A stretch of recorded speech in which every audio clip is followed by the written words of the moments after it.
তুমি কি কখনো এক মুহূর্তের জন্য ভেবে দেখেছ আমরা কেন সৃষ্টি হয়েছি?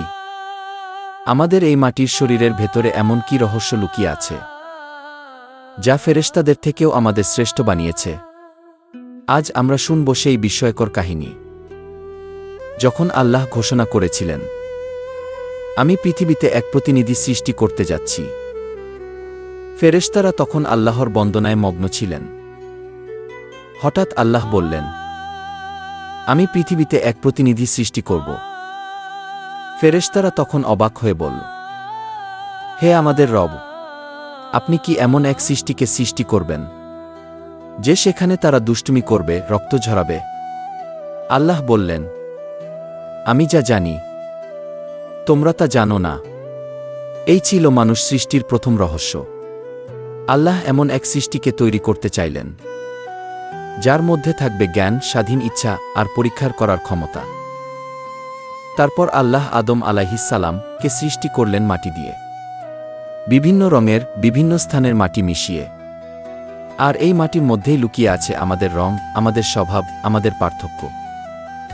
আল্লাহ তার গঠন সম্পূর্ণ করলেন, তারপর নিজের রূহ ফুঁকে দিলেন তার মধ্যে। আর ঠিক তখনই মাটির দেহে জীবনের স্পন্দন জেগে উঠল। আদম আলাইহিসসালাম চোখ খুললেন, শ্বাস নিলেন। সেই মুহূর্ত ছিল এক অলৌকিক দৃশ্য। আল্লাহ বললেন, আমি তাকে সৃষ্টি করেছি, তোমরা সবাই তাকে সিজদা করো। সব ফেরেশতা তাকে সিজদা করল, কিন্তু ইবলিস মাথা উঁচু করে বলল, আমি আগুনের তৈরি আর সে মাটির তৈরি, তাহলে আমি কেন তাকে সিজদা করব? এই অহংকারই তার পতনের কারণ হল, এবং তখন থেকে ইবলিস হল মানবজাতির প্রথম শত্রু।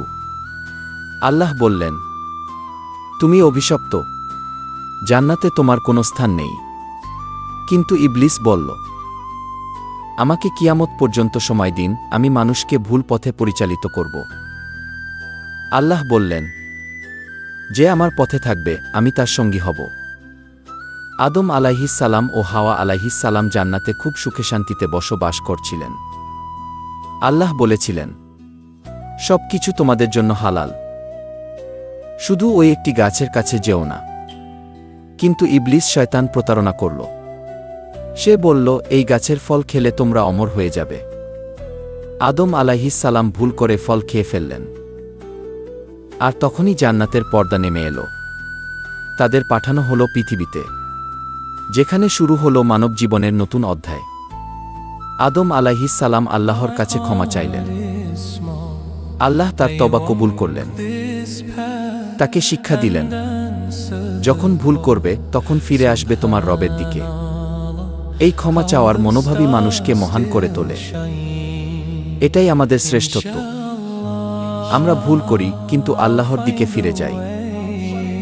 বন্ধু, আল্লাহ মানুষকে সৃষ্টি করেছেন এক মহা উদ্দেশ্যে। আমাদের শরীর মাটির, কিন্তু আত্মা তার রুহের স্পর্শে। আমাদের মাঝে আছে বুদ্ধি, অনুভূতি ও ভালোমন্দ বেছে নেওয়ার ক্ষমতা। তাই অহংকার নয়, বিনয়ী মানুষকে শ্রেষ্ঠ করে।